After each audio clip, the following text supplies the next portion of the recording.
लोग कहते हैं मॉनेटरियल पॉलिसी, हिंदी में कहते हैं मौद्रिक नीति। ये नीति बनाने का अधिकार केवल आरबीआई को है। इस नीति के तहत आरबीआई के पास एक ऐसी चाबी है जिसके तहत वो अपने ऑफिस में बैठे भारत में महंगाई को बढ़ा सकती है और महंगाई को घटा सकती है। आरबीआई के पास इतनी समझदारी है कि वो नोट छाप के गरीबी दूर नहीं करती है। नोट छाप कर गरीबी दूर कर देना मतलब अपने आप को क्या है, एक तरह का आत्महत्या कर लेना है। बर्बाद हो जाएगी अर्थव्यवस्था, आप नोट छाप कर गरीबी दूर नहीं कर सकते हैं। आरबीआई इस नोट पर काबू पाने के लिए मौद्रिक नीति को अपनाती है। इसके लिए वो एक गुणात्मक नीति अपनाती है, जिस तरह से बैंकों पर वो दबाव बनाती है, उन्हें नैतिक दबाव बनाती है कि भाई आप लोग भी महंगाई को कम करने में सहयोग करें।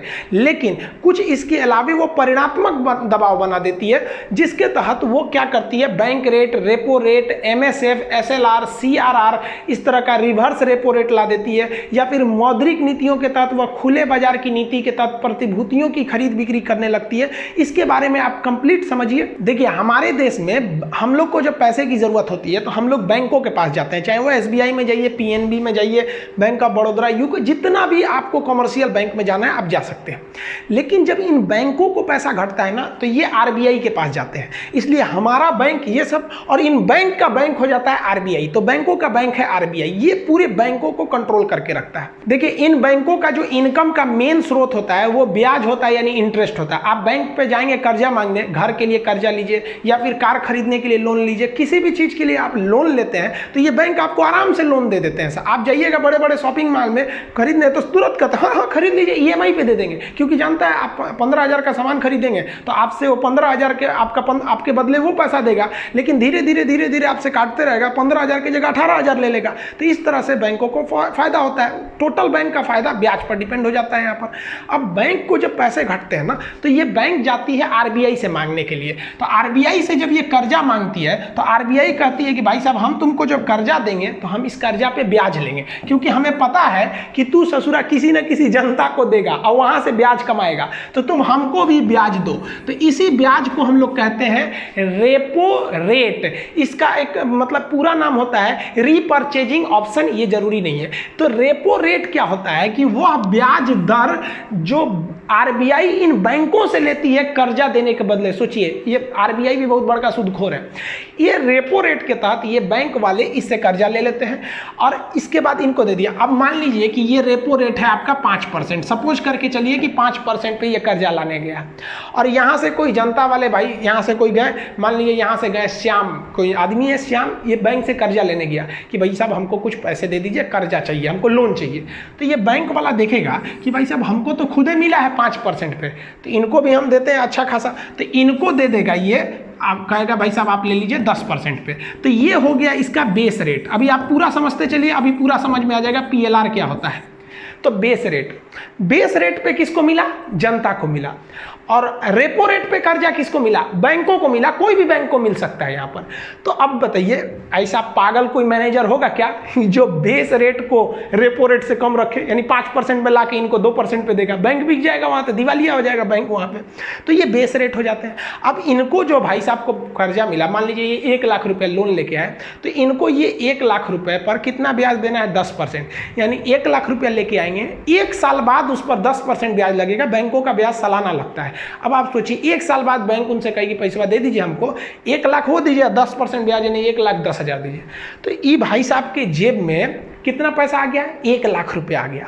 ये कैश पैसा को हम लिक्विडिटी कहते हैं, तरलता कहते हैं कैश पैसा को। ये कैश पैसा बर्बादी का जड़ है। अब ये 1 लाख रुपया लेके घूमेंगे ना तो इनको तो शान से चलेंगे, सजरा कहीं का 1 लाख रुपया जेब में है।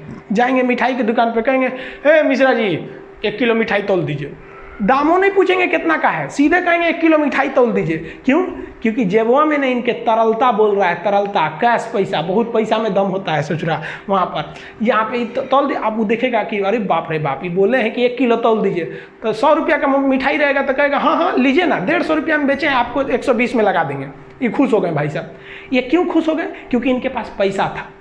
अब मान लीजिए कोई और आदमी ऐसे ही बैंक से लोन लेके आया, वो भी गया मिठाई खरीदने, मिठाई वाला उनको भी बेच दिया 120 रुपये में।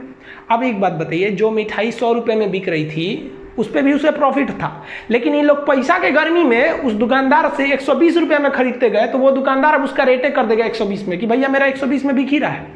तो ये कैश पैसा जो आदमी के जेब में रहता है ना, यही आदमी जाके महंगाई बढ़ा देता है, जो सरकार नहीं चाहती है कि महंगाई बढ़े, वरना गरीब आदमी पिसा जाता है यहाँ पर।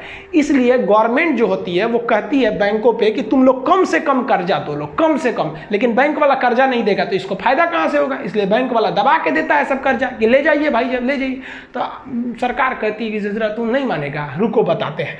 सरकार आरबीआई को कहती है, आरबीआई सुनो तो बहुत महंगाई बढ़ रहा है, एक काम करो रेपो रेट बढ़ा दो। तो आप कल्पना कीजिए कि जरा रेपो रेट कह देगा 40%, तो इनको 10% पे ब्याज मिलेगा। अब इनको कितना पे मिलेगा भाई ब्याज? अब इनको 40 लिया है तो कहेगा लो भाई 50% पे ब्याज। अब 50% पे कोई आपको ब्याज देगा कि 1 लाख रुपया लेंगे तो हम आपसे बदले में 1.5 लाख लेंगे, कोई कर्जे नहीं लेगा, हम ऐसे ही रहेंगे, नहीं मिठाई खाएंगे चलेगा। अब बेचारा बैंक गए थे कर्जा दे दीजिए तो कहा कि 50% ब्याज, भाग आएगा मिठाई की दुकान पे, कहना मिश्रा जी मिठाई नहीं खरीदना है। मिश्रा जी देखेंगे यार मिठाई नहीं खरीद रहा है कोई, तो बगल से कोई और आएगा, उसको भी लोन नहीं मिला है, उससे भी कहा मिश्रा जी मिठाई नहीं खरीदना है।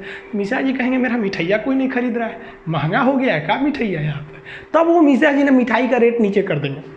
रीजन समझिए आप कि किसी भी अर्थव्यवस्था में यदि आपके पास पैसा है तो आप मोलाई करना छोड़ देंगे, आप किसी भी चीज़ को आराम से खरीद लेंगे। आप देखिएगा मॉल में छोटे मोटे आदमी नहीं जाते हैं, मॉल में शॉपिंग करने खरीदारी करने बड़े लोग जाते हैं, उनके पास कैश पैसा है, तरलता, मोलाई नहीं करते हैं, सीधे जाकर भाई बिलिंग करो दे दो यहाँ पर।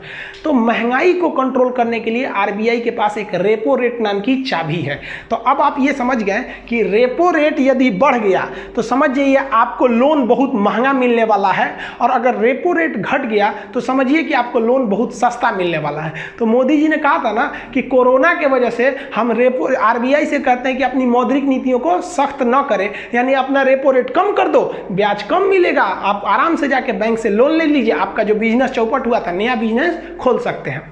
अब ये रेपो रेट जो होता है वो 2 से 14 दिन के लिए दिया जाता है, लेकिन कभी कभी बैंकों को केवल 1 दिन के लिए पैसे की जरूरत पड़ती है या ओवरनाइट पैसे की जरूरत पड़ती है, तो वो रेपो रेट पे नहीं लेता है, वो तत्काल पैसा लेता है, उसे कहते हैं MSF, मार्जिनल स्टैंडिंग फैसिलिटी।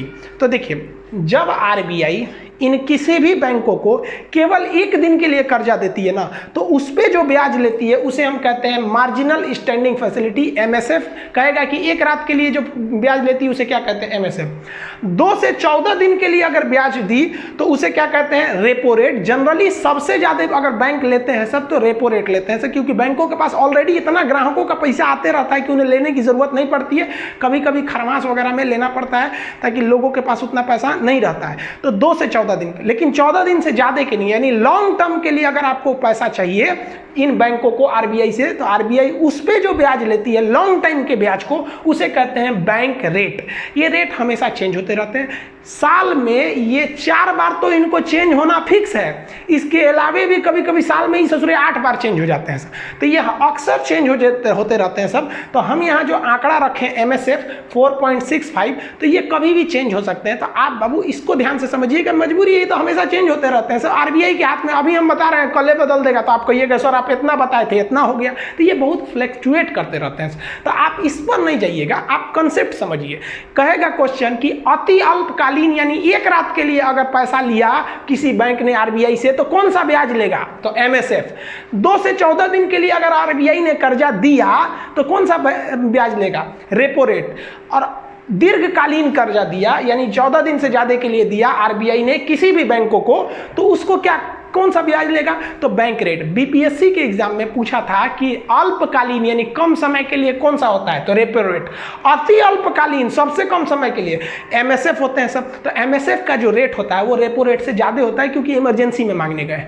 कहेगा कि आरबीआई सबसे ज्यादा कौन से रेट का प्रयोग करती है? तो आप कहेंगे कि रेपो रेट का प्रयोग सबसे ज्यादा किया जाता है। अब ये समझिए आप ध्यान से, यानी रेपो रेट को घुमा बढ़ा के आरबीआई यहाँ पे लोन को महंगा सस्ता कर सकती है। जनता को जो लोन मिलता है वो किस रेट पर मिलता है? तो बेस रेट पर। देखिए जनता को जो लोन मिलते हैं इसके भी 2 रेट होते हैं, एक होता है primary landing rate, primary lending rate वह रेट होता है जो बैंक ग्राहकों को देती है, लेकिन बैंक के पास भी दो तरह के ग्राहक होते हैं, एक रेगुलर कस्टमर और एक फेवरेट कस्टमर जो हमेशा आता है, करोड़ों रुपया जमा करता है, बड़े बड़े लोग होते हैं।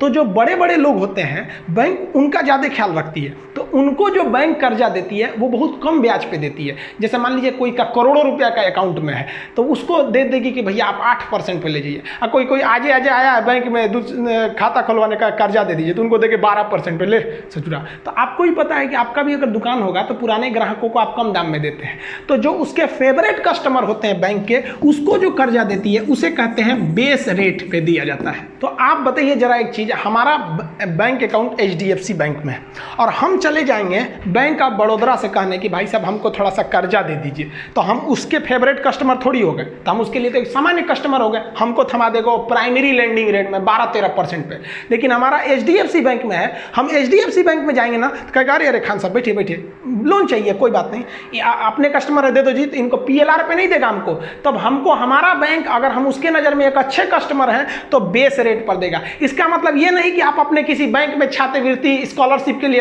अकाउंट खुलवा लिए कि 700 रुपया आएगा इसमें, आज आके चल गए कि हमको 1 करोड़ रुपया दे दीजिए और दे देगा बेस रेट पे, ऐसा नहीं होता है। आपके अकाउंट मायने रखते हैं कितना मेंटेन किए हैं। अब एक जरा चीज सोचिए, बैंकों को जब पैसा घटा था तो ये मांगने गए थे, तो ये सब ससुरे सब जो RBI है वो 3 तरह का ब्याज ले लिया समय के हिसाब से। कभी कभी ऐसा भी होता है कि बैंकों के पास पैसा ज़्यादा आ जाता है, लेकिन बैंक क्या, अब वो पैसा रखने से फायदा क्या है, जैसे सैटरडे संडे को अक्सर लोग बैंक में बहुत कम जाते हैं, संडे को तो बंदे रहता है और सैटरडे को आधा आदमी कंफ्यूज रहता है कि दूसरा सैटरडे कि चौथा है, आज आधा खोलेगा कि पूरा बंद रखेगा, इसलिए लोग सैटरडे को भी नहीं जाते हैं, अक्सर लोग नहीं जाते हैं। तो बैंकों को पता है 2 दिन तक से जुड़ा हमारे पास कोई आएगा नहीं, तो ये 2 दिन तक पैसा रखने से क्या फायदा है, अगर इसको हम ब्याज पे चला दे तब, या कभी कभी कोई छुट्टी हो जाती है बैंक में 5 दिन 10 दिन का छुट्टी हो जाता है, तो बैंकों के पास कोई आता नहीं है पैसा निकालने के लिए, तो बैंकों को पता है कि हमारे पास आज कोई नहीं आएगा निकालने के लिए, एक अच्छा है इसको हम कहीं ब्याज पे लगा देते हैं। तो ये बैंक वाला ना RBI को कहता है कि भाई साहब पैसा कर्जा हम दे आपको, तो ये बैंक वाले क्या करते हैं, सो उल्टा इसको दे देते हैं, सो ले यहाँ पर। तो अब बताइए जब उल्टा देंगे सब तो ये सब भी मांगेंगे RBI से कि ब्याज दो, और अगर ब्याज नहीं दोगे ना तो हम जनता को दे देंगे, जनता महंगाई बढ़ा देगी तो जनता सरकार को गरियाएगी और सरकार तोरा गरियाएगी, इसलिए RBI कहता हाँ नहीं ले आओ। तो इसको हम लोग कहते हैं रिवर्स रेपो रेट। तो ये हो गया रिवर्स रेपो रेट, और इधर से आया तो रेपो रेट, और ये अपना उसको दिए तो रिवर्स रेपो रेट। अब RBI क्या कहता है कि देख भाई साहब, तुम लोग हमसे मांगे थे तो तुम लोग को घाटा हुआ था, तुम जरूरतमंद थे, इसलिए हम तुमसे लिए थे रेपो रेट 4% पे, लेकिन हमको कोई ज़रूरत नहीं है तुम लोग का, हम तुम्हारे भलाई के लिए चाह रहे हैं कि 2 दिन सैटरडे संडे बंद है या छुट्टी है या कोई भी मतलब है, सरप्लस अमाउंट है तुम्हारे पास, तुम हमको दे रहे हो, तो हम तुम्हारा बोझ हल्का करने के लिए ले रहे हैं, इसलिए हमें ज़रूरतमंद मत समझो और हमसे उस ब्याज दर की उम्मीद मत रखो जिस ब्याज दर पर हमने तुमको दिया था।